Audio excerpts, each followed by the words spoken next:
মেদিনীপুর মেডিকেলে মেয়াদ উত্তীর্ণ স্যালাইন দেওয়ার অভিযোগ, রিপোর্ট চাইল স্বাস্থ্য দপ্তর। মেদিনীপুর মেডিকেল কলেজের হাসপাতালে এক মুমূর্ষু রোগীকে মেয়াদ উত্তীর্ণ স্যালাইন দেওয়ার অভিযোগে তীব্র চাঞ্চল্য ছড়িয়েছে। এই ঘটনায় ইতিমধ্যেই রাজ্য স্বাস্থ্য দপ্তরের তরফে রিপোর্ট তলব করা হয়েছে। জানা যায়, মেদিনীপুর শহরের বিদ্যাসাগর পল্লীর বাসিন্দা 57 বছর বয়সী মানুষটি গত 5 জুলাই হৃদরোগের সমস্যা নিয়ে হাসপাতালের মেডিসিন বিভাগে ভর্তি হন।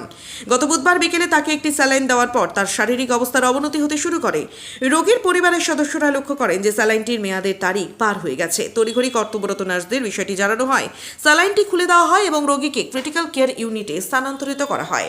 হাসপাতালের সুপার ইন্দ্রনীল সেন জানিয়েছেন, বর্তমানে ওই রোগী স্থিতিশীল রয়েছেন।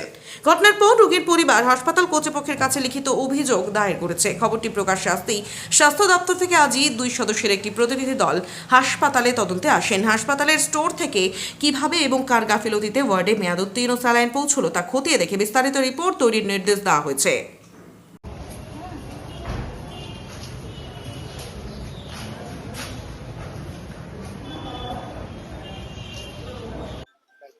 হ্যাঁ, না না, ভুল ঠিকটা প্রশ্ন নয়। পেশেন্ট স্টেবল আছে। একটা ইঞ্জেকশন মানে কোথাও একটা ওই ঘষা পাওয়া তো পড়ে, তো হাসপাতালে প্রত্যেকটা মেডিসিনস গুলো যখন স্টক করা থাকে কোনোভাবে হয়তো একটা দেওয়ার সঙ্গে সঙ্গে ডিটেক্টেড হয়েছে। দেওয়া ঠিক নয়, মানে চালানোর সঙ্গে সঙ্গে পেশেন্ট স্টেবল আছে, কোনো প্রবলেম নেই। এই মুহূর্তে কোনো প্রবলেম নেই। শি ইজ আন্ডার মানে স্ট্রিক্ট অবজারভেশন।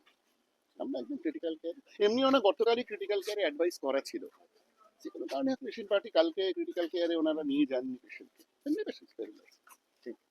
আমার মায়ের হার্টের প্রবলেম আছে, মেজর প্রবলেম আছে, হার্টে কিডনি এফেক্ট আছে, ব্রেনের প্রবলেম আছে, ডক্টর সন্দেহ করছে স্ট্রোক হয়ে গেছে।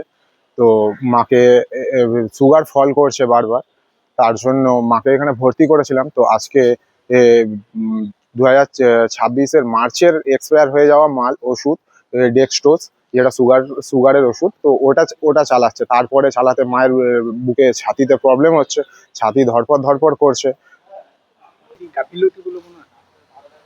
গাফিলতি না হলে কি এইসব জিনিস কোনোদিনও মেদিনীপুর মেডিকেল কলেজে হতে পারে? আপনি অভিযোগ করবেন? হ্যাঁ, নিশ্চয়ই করবো, অভিযোগ তো আমি করবো। কি বললো সুপারের সাথে? স্যার তো তাকে করলো, মানে ওই ওয়ার্ড থেকে অন্য ওয়ার্ডে রিপ্লেস করার জন্য বললো, সব স্টক মেনটেন করার জন্য বললো।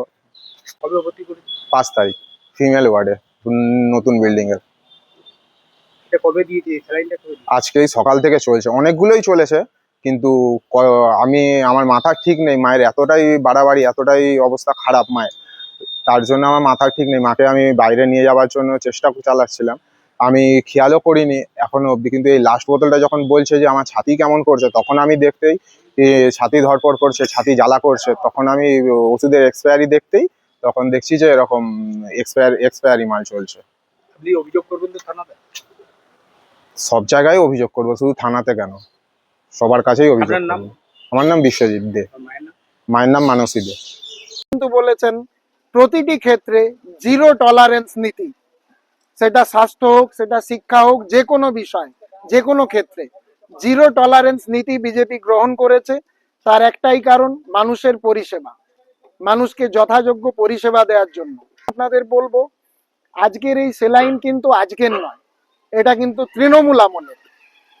তো যে কন্ট্রাক্টর এটা দিয়েছিলেন শর্ট ডেট সেলাইন, তাদের বিষয়ে তদন্ত হওয়া উচিত। সেই কন্ট্রাক্টর লাইসেন্স ক্যান্সেল হওয়া উচিত, তাদেরকে ধরা উচিত। আজকে বিজেপি জিরো টলারেন্স নীতি নিয়েছে। আমার বিশ্বাস বিজেপি সরকার এই ধরনের কন্ট্রাক্টরদের নিশ্চয়ই এদের বিরুদ্ধে শাস্তিমূলক ব্যবস্থা নেবে এবং এর নিশ্চয়ই তদন্ত হবে, এটা আমার ব্যক্তিগত বিশ্বাস।